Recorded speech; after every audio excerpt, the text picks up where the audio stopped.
UPSC ने मुझे सिखाया डिसिप्लिन और मार्केट ने मुझे सिखाया एग्जीक्यूशन। बट इन दोनों में पता है कॉमन चीज क्या फॉलो होती है? प्रोसेस। प्रोसेस अगर आप फॉलो करोगे तो आप ट्रेडिंग में भी सक्सेसफुल बनोगे और किसी भी एग्जाम को क्लियरली निकाल दोगे। लेकिन अगर प्रोसेस से भटक गए तो ना ट्रेडिंग में सक्सेसफुल बनोगे, ना ही आप किसी भी एग्जाम को निकाल पाओगे। तो hello everyone, my name is Uday Dubey and I am welcome you all to the UPSC trader community.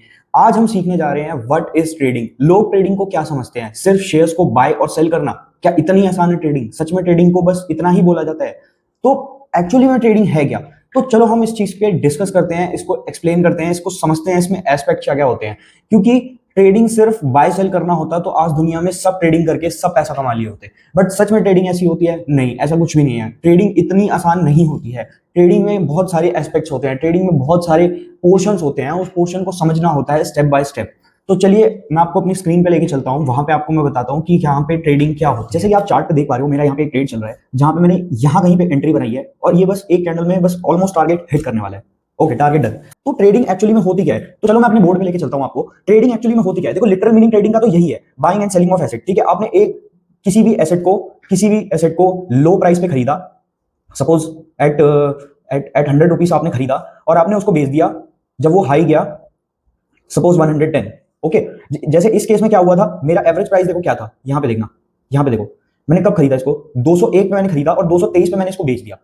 ठीक है, तो ये क्या है? ये तो लिटरल मीनिंग है ना ट्रेडिंग का। बट ट्रेडिंग क्या सच में इतनी है? क्या ट्रेडिंग सच में इतनी ही होती है?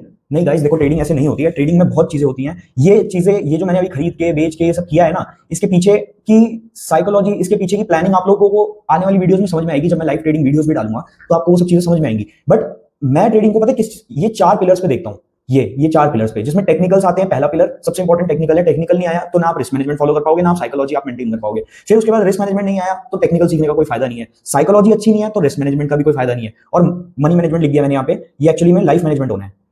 ये है लाइफ मैनेजमेंट।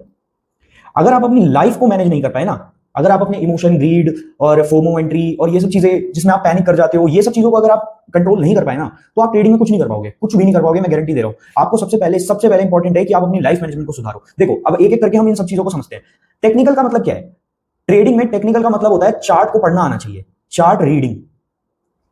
ठीक है, अब चार्ट रीडिंग क्या होती है? देखो, बिल्कुल बेसिक समझा रहा हूं, अभी इसके एडवांस चीजें भी बनेंगी। देखो, ये चार्ट है, इस चार्ट में मैंने कुछ किया, ये लाइंस बनाई, ये ऐसे डब्बे डब्बे बना दिए, फिर यहां पे कुछ हुआ ऐसा कि मैंने एंट्री बना ली, और जहां पे मेरा दो कैंडल भी नहीं, मुश्किल से 2.5 कैंडल, मान लो हाफ भी नहीं है ये, तो पाव भर की कैंडल में मेरा टारगेट हो गया। बट इसमें एक्चुअली में मैंने ये प्लानिंग करी, ये चार्ट को रीड किया। इस चार्ट को रीड करने के बाद मुझे समझ में आया कि हाँ भाई, यहाँ पे कुछ ऐसा हो सकता है जो मुझे प्रॉफिट दे सकता है। समझ में आ रही है आपको मेरी बात? तो ये होती है चार्ट रीडिंग। अब चार्ट रीडिंग जब आप कर लेते हो, उसके बाद आता है आपका रिस्क मैनेजमेंट। रिस्क मैनेजमेंट में कुछ चीजें होती हैं लाइक आरपीटी, ये सब क्या होता है ये हम आने वाली वीडियोस में पढ़ेंगे, बेसिक से पढ़ेंगे इसको। जब हम चार्ट को रीड करके सब कुछ सीख लेते हैं, सब कुछ पता कर लेते हैं कि हाँ हमारी एंट्री यहां होनी है, हमें यहां एंट्री लेनी है, यहां एग्जिट करना है, उसके बाद काम आता है रिस्क मैनेजमेंट का। ये रिस्क मैनेजमेंट आपको बहुत मदद करने वाला है। जब आप रिस्क मैनेजमेंट सीख लेते हो ना, उसके बाद आती है आपकी साइकोलॉजी। क्या आप एंट्री फोमो में तो नहीं बना रहे? फोमो में मतलब सपोज मेरी एंट्री होनी है यहां कहीं पे, मैं एक एग्जांपल दिखाता हूं। जैसे सपोज मेरी एंट्री कहां पे होनी है, यहां पे, ठीक है, बट ये कैंडल एकदम से यहां आ गई, वो मैं डर गया। मैंने कहा भाई साहब, ये तो मेरा मतलब मेरे को तो यहाँ एंट्री नहीं थी, मुझे तो प्रॉफिट मिलना था, और मैंने यहाँ एंट्री कर ली। मुझे करना कहाँ था? यहाँ पे, बट मैंने एंट्री कहाँ करी? यहाँ पे। तो ये मेरी गलती है कि नहीं है? तो this is called FOMO. FOMO trading. FOMO trading के बाद क्या आती है? आपकी ग्रीड आती है, ग्रीड, लालच। ये देखो, टारगेट हिट कर गया, मैं बुक ही नहीं कर रहा, मेरा मेरा मनी नहीं कर रहा बुक करने का, मैं नहीं कर रहा बुक। क्यों? अब क्या होगा इसमें, इस केस में क्या होगा? ये वापस नीचे चला गया, यहां तक आ गया, मेरा प्रॉफिट यहां पे, जहां मुझे जो भी पैसा मिलना था वो यहां आके घट गया। समझ रहे हो आप मेरी बात? ये होता है ग्रीड। फिर क्या होता है? तीसरी क्या मतलब, इसमें साइकोलॉजी में बहुत सारी चीजें हैं जो आपको समझनी पड़ेगी। और इसमें क्या होता है? फिर आ जाता है इसमें फियर आ जाता है, और भी सारी चीजें आ जाती हैं।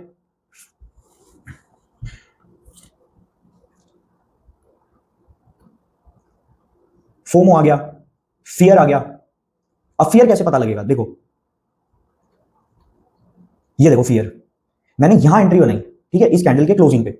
ये सबसे पहले देखो कहां गया है, ये देखो नीचे गया है, नीचे। तो क्या मुझे डर लगना चाहिए कि भाई नीचे जा रहा है, नीचे जा रहा है, लॉस हो जाएगा, लॉस हो जाएगा? काट दिया आपने ट्रेड।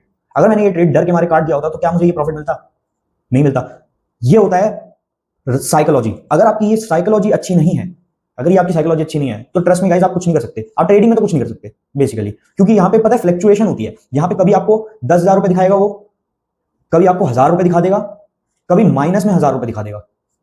अब इसमें तो आप बहुत खुश हो जाओगे, इसमें कर बैठोगे आप ग्रीड, लालच, और इसमें कर बैठोगे फियर। डर लग रहा है, डर लग रहा है, डर लग रहा है, ट्रेड काट दिया, और वो जैसे आपने ट्रेड काटा वो वापस ऊपर, बूम, आपका टारगेट हिट।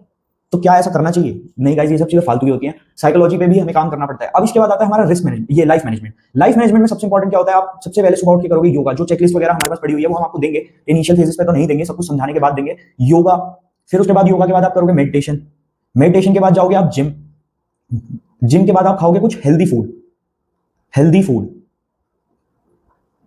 ये सब करने के बाद आप जब ट्रेड करने बैठोगे ना, तब आप देखना कि आपका दिमाग कैसा काम कर रहा है, सुपर ऑर्डर्स लगेंगे आपके दिमाग में। तो ये होती है ट्रेडिंग। ट्रेडिंग को बाय सेल करके खत्म कर देना, ये कोई ट्रेडिंग नहीं है। बाय सेल तो बंदा कुरकुरे भी खरीद लेता है जाके, तो क्या उसको ट्रेडिंग कहते हैं? मतलब वो है ट्रेडिंग, बट उसको क्या उसमें कुछ लग रहा है तुम्हारा? नहीं, कोई लॉस नहीं हो रहा, तुम पैसे दे रहे हो, उससे चीज खरीद रहे हो, खा ले रहे हो, बट इसमें तुम पैसे दे रहे हो, पैसे देके पैसे बना रहे हो। जब पैसा बनाना होता है ना, तो दिमाग दूसरे तरीके से चलता है। तो ये सब चीजें हम आने वाली सीरीज में सीखेंगे। तो अभी के लिए बस इतना ही बताना चाहता था, ट्रेडिंग एक्चुअली में है क्या। तो ये है ट्रेडिंग। अब ट्रेडिंग को और अच्छे से समझना, ट्रेडिंग कितने तरह की होती है, ट्रेडिंग के टाइम फ्रेम्स क्या होते हैं, ट्रेडिंग में चार्ट क्या होता है, चार्ट कितने तरह के होते हैं, रिस्क मैनेजमेंट क्या होता है, मनी मैनेजमेंट क्या होता है, ये सब चीजें क्या होती है, ये सब चीजें हम आने वाली वीडियोस में पढ़ेंगे। So guys please make sure कि आप हमारे चैनल को सब्सक्राइब करके रखो, ताकि हमारी आने वाली सीरीज में जो भी हम अपनी फ्री इन्फॉर्मेशन जो भी हमारे पास है वो हम आपको शेयर करें, तो वो आपके पास टाइम टू टाइम पहुंचती रहे। Thank you everyone, thank you for watching, good bye.